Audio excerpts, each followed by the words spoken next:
রবিবার ধুমধাম করে বিবাহ পর্ব সারেন রুবেল দাস ও শ্বেতা ভট্টাচার্য।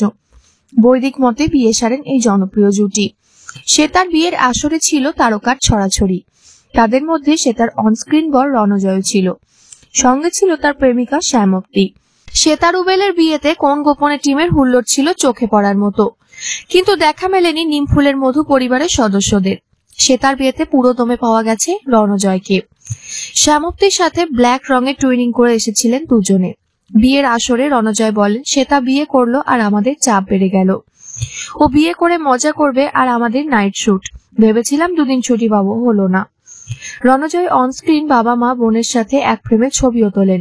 কোন গোপনে নায়িকারা শাড়িতে সুন্দরী সেজে এসেছিলেন, সাবেকি সাজেই দেখা মিলেছে সকলের। অনস্ক্রিন সতীন অর্থাৎ অনুরাধা মুখোপাধ্যায় উপস্থিত ছিলেন এই বিয়েতে। হাসি মুখে পোজ দিয়ে ছবিও তুলেছেন শ্বেতা রুবেলের সাথে। শ্বেতার বিয়ের মেনুও ছিল জমকালো।